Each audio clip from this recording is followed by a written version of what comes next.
युद्ध चला। महाराज 28वें दिन जब घुटने जमीन पे आ गए, अब जामवंत ने हाथ उठाया और कहा महाराज शरीर की हड्डी अब टूट चुकी है, अब तो मारोगे? अरे छोड़ दो, हमें पता है कि हमें त्रेता युग की अभियान आ रही है। क्यों? क्योंकि जब त्रेता युग चल रहा था और रावण मारे गए तो भगवान राम ने जामवंत जी से पूछा कि हे जामवंत जी, रावण तो मर गए लेकिन तुम्हारे हाथ में की खुजली मिटी या नहीं मिटी? जामवंत बोले महाराज रावण तो मर गए लेकिन हमारे हाथ में की खुजली नहीं मिटी। बोले तो आप चिंता मत करो, मैं द्वापर में आपके हाथों की खुजली मिटा दूंगा। 27 दिन तक युद्ध चलेगा। 28वें दिन जब घुटने जमीन पे आ जाएं तो समझ लेना कि मेरे प्रभु आ गए। भगवान से बोले हैं जामवंत जी कि प्रभु आप हमें त्रेता युग वाला रूप दिखाइए। भगवान ने धनुष बाण लिया, त्रेता युग वाला रूप दिखाया है। जामवंत बोले ये लो महाराज।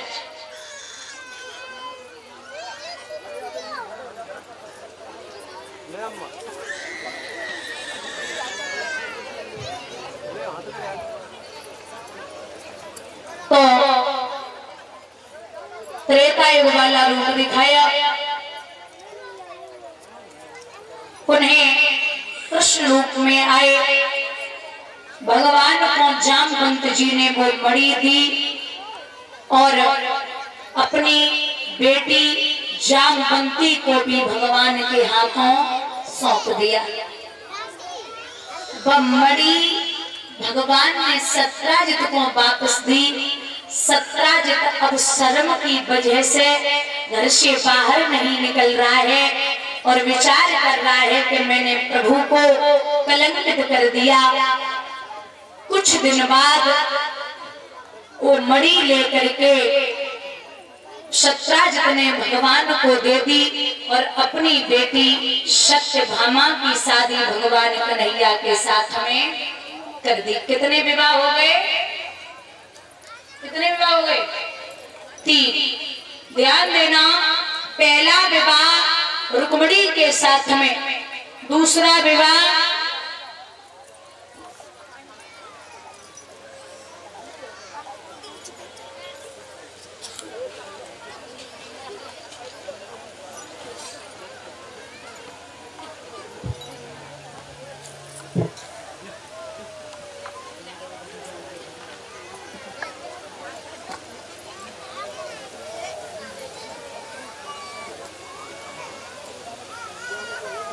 ये सुरजीत कुमार भैया, उपेंद्र यादव भैया, प्रांशु यादव भैया इसी गांव से माला तो कर रहे। भगवान सुख और संपत्ति प्रदान करें, माँ भगवती का आशीर्वाद बना रहे और ये अपने परिवार का, गांव का, क्षेत्र का नाम रोशन करे।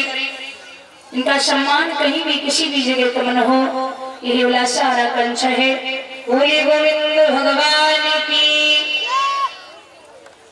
पहला विवाह भगवान का हुआ रुक्मिणी के साथ में, दूसरा विवाह भगवान का जामवंती के साथ में, तीसरा विवाह सत्यभामा के साथ में, चौथा विवाह कालिंदी के साथ में, पांचवा विवाह उज्जैन देश के राजा थे बिंद, इनकी लड़की का नाम था मित्रविंदा।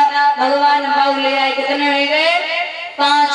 छठवां विवाह कौशल देश के राजा थे नंदजी। उन्होंने ये प्रण किया था कि जो एक ही बार में 7 बैलों को नाथेगा उसी के साथ मेरी बेटी का विवाह होगा।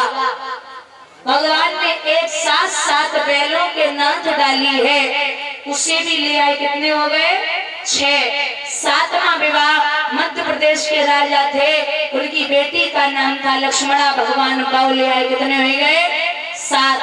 8वां विवाह भगवान कृष्ण की बुआ कीर्ति, उनकी बिटिया को नाम तो भद्रा। भगवान बाव ले आए। कितने हो गए? 8। 16,100 कन्याओं को एक भौमासुर नाम के दैत्य ने बंदी बना के रखा था और ये प्रण किया था कि जब तक 1 लाख नहीं हो जाएंगी शादी नहीं करूंगा। भगवान ने 4 दीवारी को तोड़ा और बेटियों को निकाला, तो बेटियां कहने लगी कि आपसे विवाह करूंगी। भगवान बोले अगर आपके पिता कह दें तो। अब यहाँ इतने लोग बैठे हैं, आपको भगवान जैसा दामाद मिले तो कौन अपनी बेटी नहीं करेगा। सबने हाँ कर दिया। तो 16,100 और 8 16,100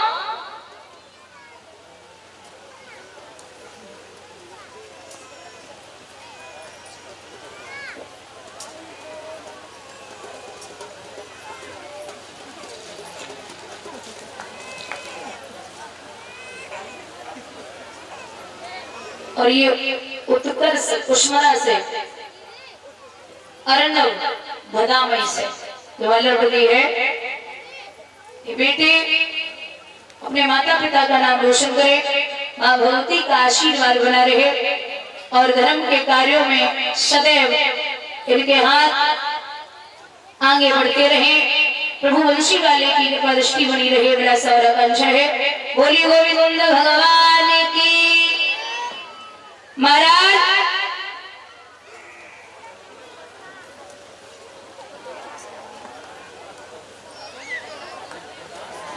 कहते हैं कि 16,108 परीक्षा सबके 10-10 लड़का पैदा भये। कितने? 10-10 टोटल हुए 1,61,080।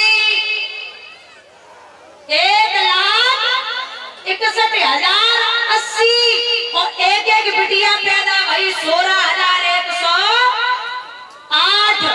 महाराज भगवान के जो बड़े पुत्र हैं जिनका नाम है प्रद्युम्न, इनका जब जन्म हुआ था तब संबरासुर नाम का दैत्य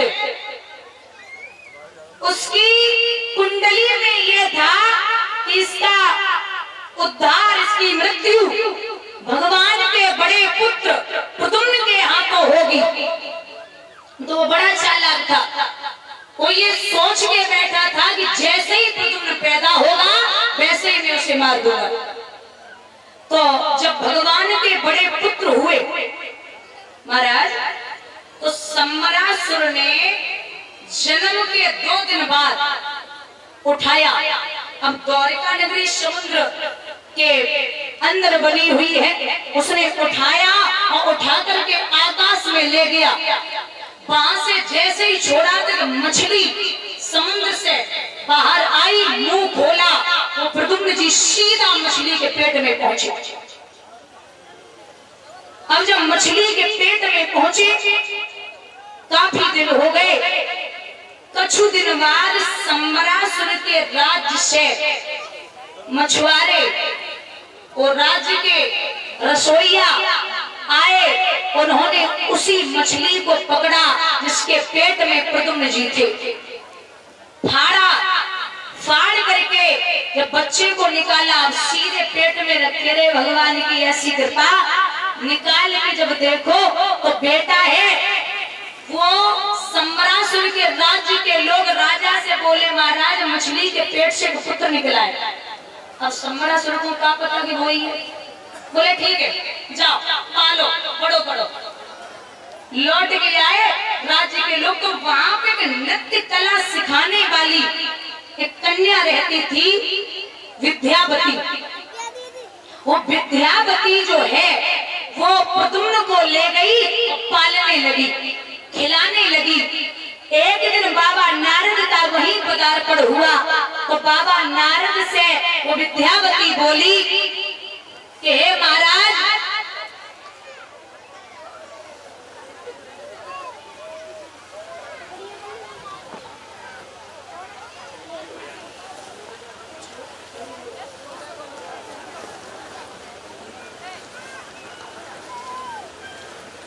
भैया कहते हैं कि बाबा नारद आए, वो बच्चे को गोदी में देखा, विद्यावती से बोले धन्य हो बेटी, अपने पति को अपने हाथों से ही खिला दे, अपने पति को अपने हाथों से ही खिला रही हो, ये तो समझ में नहीं आया। कन्या बोली महाराज कैसी बातें कर रहे हो,